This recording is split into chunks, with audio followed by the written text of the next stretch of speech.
Earlier at the Palace of Astrum, I introduced these guests from the Astral Express to you, Elder White. But with all the people around, we only exchanged pleasantries. Now, I'd like to officially introduce them to you. These three braved great dangers, accompanying me to perilous places, defeating the chief culprit Vantilia, and uncovering the conspiracies of the disciples of Sanctus Medicus. If you wish to know more, please, feel free to ask us. Well, I skimmed through the reports about the Arbor's rebirth from the Master Diviner Hu Xuan. She's been summoned to the Yuchui for questioning. There are a lot of doubts within the Alliance about this whole situation. But despite all that, I believe in you. Since you joined the ranks, you have repeatedly achieved remarkable feats. After the High Cloud Quintet each went their separate ways, despite the many criticisms within the Alliance, the Marshal still stood firm against the dissenting voices and entrusted the Luofu to you. Over the years, you've served the Alliance with loyalty and wisdom. You've taken down abominations in Thalassa, rescued the Xianzhou Yuchui from a siege, and destroyed the demonic planet summoned by the denizens of abundance. I still remember those battles vividly. There are fools who doubt your loyalty. They're happy to see the divine Foresight fail because it gives them some kind of sick satisfaction. They haven't achieved anything of their own, so they feed off the failures of others. But I've seen enough failures in my time, and I want to believe that your loyalty has never wavered. So, General Fei Xiao of the Yaoqing is the only one investigating the Ambrosial Arbor crisis on behalf of the Alliance? No. I am too. This old man's words always catch me off guard. The Marshal ordered me to come to the Xianzhou Luofu, but the document only says, attend the war dance and listen to Fei Xiao's questioning. No need for that. You're all important witnesses. The Marshal is well aware of Jing Yuan's purpose in holding the ceremony and understands the situation he is facing. She mentioned it because she believes both issues are important. Thanks for your kindness and sincerity, Elder Huayan. But is it appropriate to tell everyone here about the Marshal's orders? By introducing the Express's witnesses to me alone, aren't you aiming to discern the intentions behind both my actions and Fei Xiao's, and whether there's any discord between us? Well, since I'm being open and honest with you, I encourage you young folk to do the same. As for the Ambrosial Arbor crisis, all I need to do is listen. General Fei Xiao will be the one asking the questions. To be honest, I'm more concerned about the timely start of the war dance. Oh, by the way, I've prepared a gift for the war dance.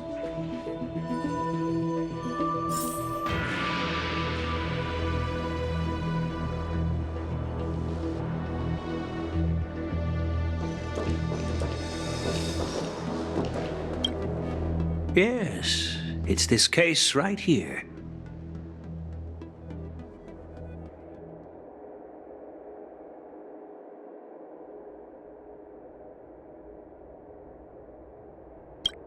There will be numerous contests and celebrations during the war dance, and the main event will be the Ringmaster's Challenge.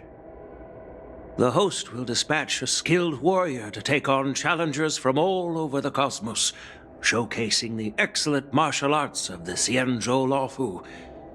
When you mentioned that the Astral Express would be attending the ceremony, I thought the High Elder of the Luofu would be the Ringmaster. You humor me, Elder Huayan. The healer lady is just a young lady who knows nothing about martial arts. How can I assign her as the ringmaster? I'm no match to you when it comes to joking. What's this box for? Why don't you open it, General Huayan? This sword case is intended for the War Dance's award.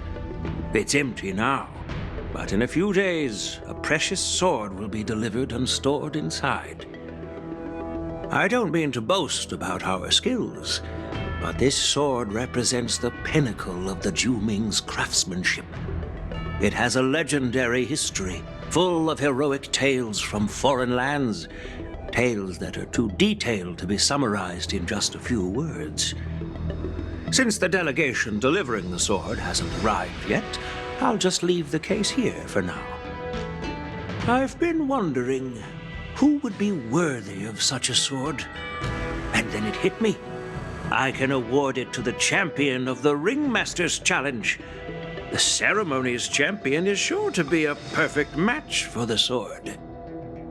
Moreover, I hear that Yanqing is an excellent swordmaster, and that he will be representing the Luofu as the ringmaster, so it seems like a perfect gift for him. Thank you for your generosity, Elder Huayan. If you want to give me a sword, just say the word, Grandpa. No need to beat around the bush. You've got confidence, my girl, but I don't think you can best Yanqing. I know you're all about swords, Miss Yunli. It's just a shame that it's the sword that ultimately chooses its rightful master. Yeah, and even if someone gets their hands on such a precious sword, it'll probably end up in someone else's. The outcome of our duel at the Alchemy Commission is still up in the air. Since you're interested, why don't you represent the Xianzhou Jiming and challenge me in the ring? That's exactly what I had in mind. Nobody knows who's gonna come out on top. It could be me, could be someone else. It'll probably be me. But whatever happens, it won't be him.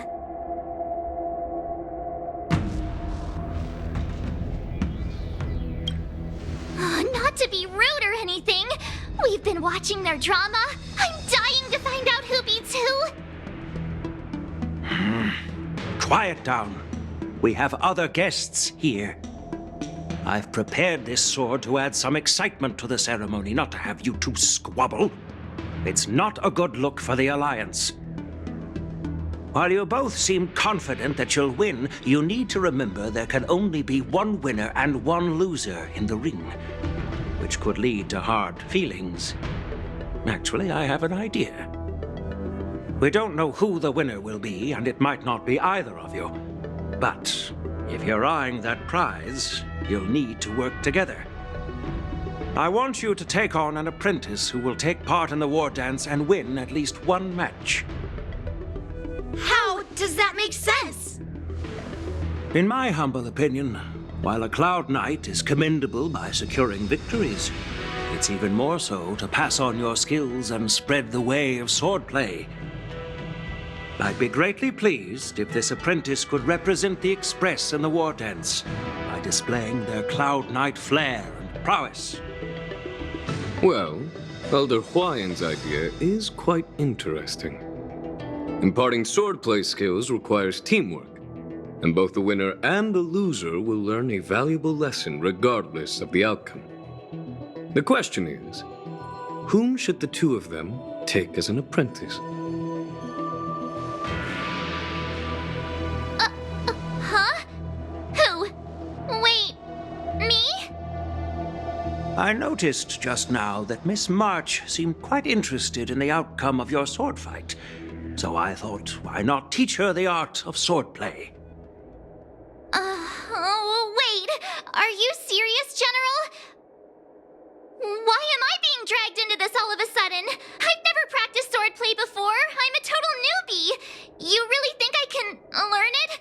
Well, you'll probably realize I have no hope and give up on me. And that'd be so embarrassing.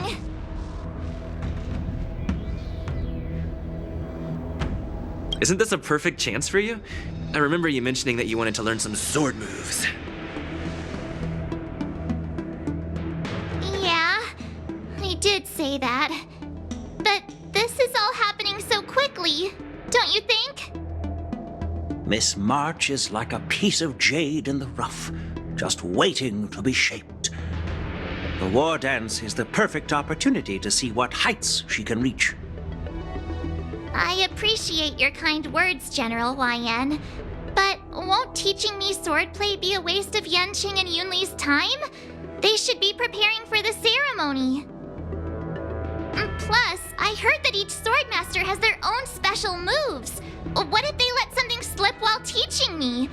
If everyone knows each other's tactics, won't that make it hard to catch people off guard during the war dance? That's considerate of you, March 7th. But don't worry. It'll take you at least a decade of hard training before you can even start learning special moves. No need to freak out. A few Juming swordplay tricks will mean you'll be more than equipped. Really? Looks like March's curiosity has been piqued. The whole point is to know each other's moves. Defeating your opponent in just one move? How boring would that be? Plus, what really decides a swordsman's fate isn't some special move. It's the solid fundamentals. So Miss Yunli has already agreed. What do you say, Yanqing? General, I haven't graduated yet. How can I be qualified to teach swordplay to others? So you're admitting your defeat, huh? If you're not even confident to teach, why don't you let me be the ringmaster instead? Yanqing, teaching an apprentice is also a way of honing your own skills and gaining insights. You've been an apprentice for years. It's about time you looked at swordplay from another perspective. I see, General. Then count me in. Now that Yanqing has agreed too, it all comes down to Miss March giving her nod. It's up to you to make the final decision, March. At least that way, I won't have to worry about you accidentally shooting me in the butt all the time. Hey, I've never missed my target. Then I'm on board. Thank you for your kindness, General YN. Great! Starting tomorrow, Yanqing and Yunli will teach you the basics of the Cloud Knight's swordplay. Yunli and I will head out and purchase some sword practice equipment for Miss March. Think of it as a little initiation gift. You're too kind. Wait, you're giving me a gift? Shouldn't it be the other way around?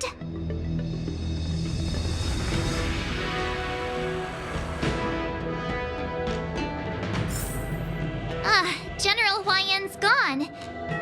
Wait, why does something feel off about what we talked about?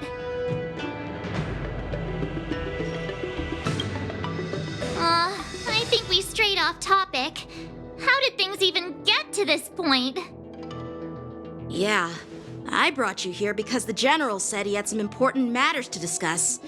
But how in the world did Yun Li and I suddenly become Miss March's swordplay mentors?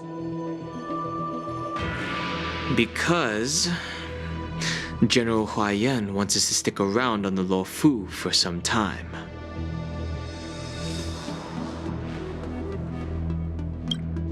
But from his point of view, we're no different from all the other tourists who may leave at any time. Since the crew's actions were mentioned in the Luofu's operations log were given to the Alliance, he probably wants to see firsthand if we're as capable as the report claims, or if we're just some made-up excuse to save face.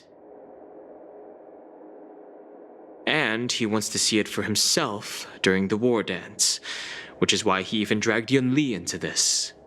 What began as a simple contest between two swordmasters has now evolved into you two collaborating to mentor March. Elder Huayan is still that tricky general who likes to give everyone a headache. My apologies. Truth be told, I invited all of you to the ceremony because I wished for you to act as my witnesses. I apologize for not disclosing this information earlier. In the coming weeks, I'll also invite all of you to a meeting with General Fei Xiao, where you may need to answer her questions and clear up any doubts she might have. So please, be prepared for the meeting.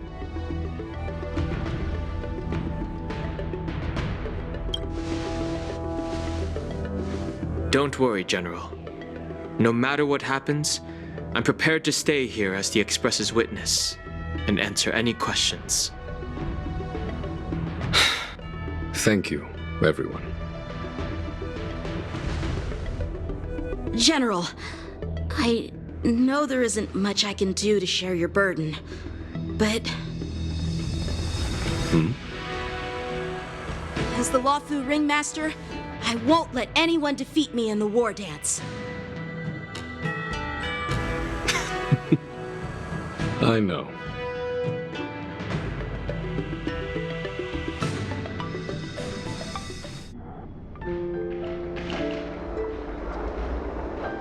The illustrious Merlin's Claw waiting for me? And for so long, too?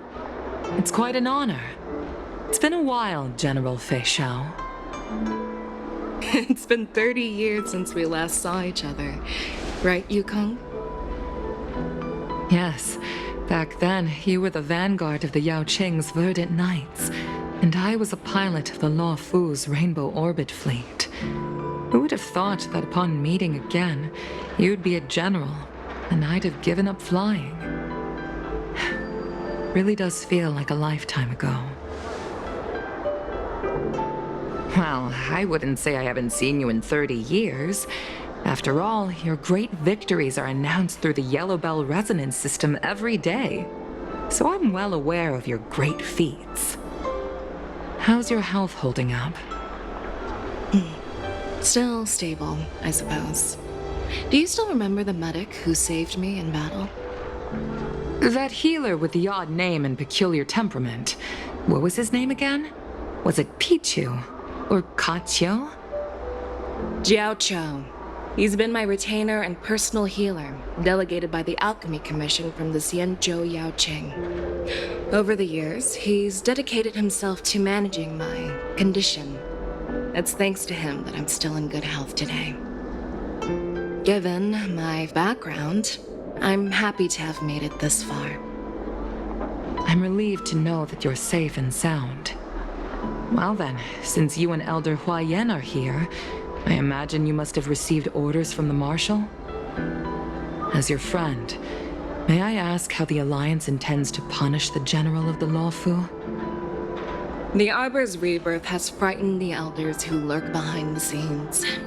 They fear the resurgence of abominations, much like what happened 30 years ago.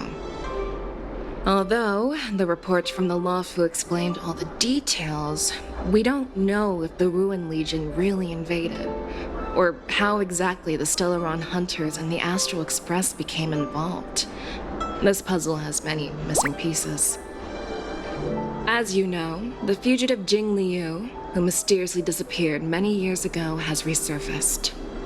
This time, she has brought along an Outworlder and a coffin, claiming to offer the Marshal a method to fight against the Eons. The Luofu Preceptor has also leveled accusations against Jing Yuan for neglecting the Alliance's principles.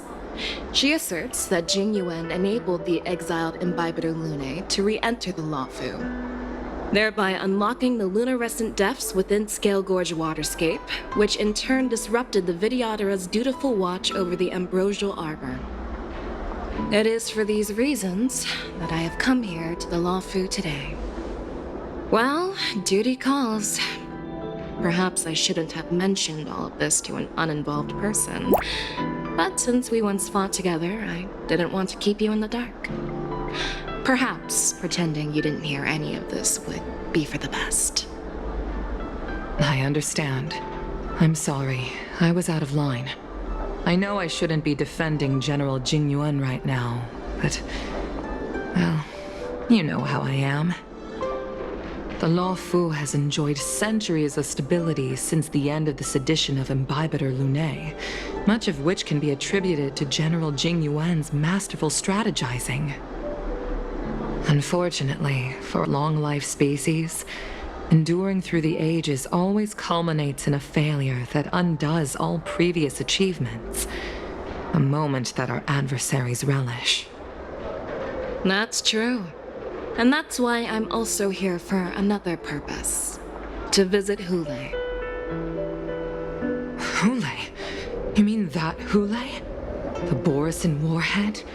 The same Hule who has been imprisoned in the shackling prison for over 7 centuries? The nemesis of the Foxians who will never be forgiven and shall be imprisoned until the end of the cosmos. I can't quite remember the exact wording, but yes, the very same Hule. Usually, only emissaries from the Xianzhou Yaoqing Skyfaring Commission visit him once every century. Why do you have to visit him now, of all times? The Foxians and the Alliance made a pact to combat the abominations, aiming to achieve justice and free their kin. That werewolf monster is to be forever imprisoned in the dark recesses of the shackling prison, facing unending retribution. Given the situation on the Luofu, those on the Yaoqing are concerned about Hule's imprisonment. I'm afraid that the routine visit every century is no longer sufficient to ease their concerns. That's why I was sent here, to reassure them. It's all bad news. Well, not everything. There might be a silver lining. Oh, by the way, I found some clues about the thing you asked for. Tell me more. The Verdant Knights followed the route you mentioned and discovered the wreckage of the Whistling Flame ship. Unfortunately, there were no survivors and no cargo. However, someone had already been on the scene before we arrived. Our people? Or someone from the IPC? No, neither. Yukong, have you heard of a person named Ron May?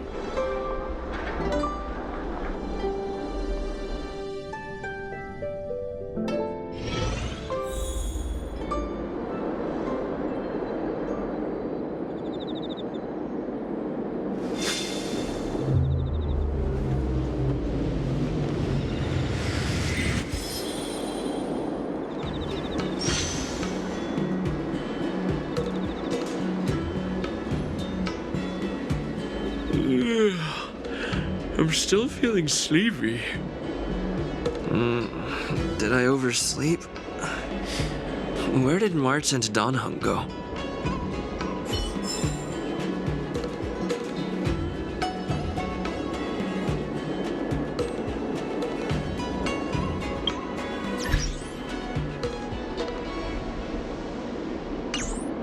This humble abode welcomes you, while a drizzle douses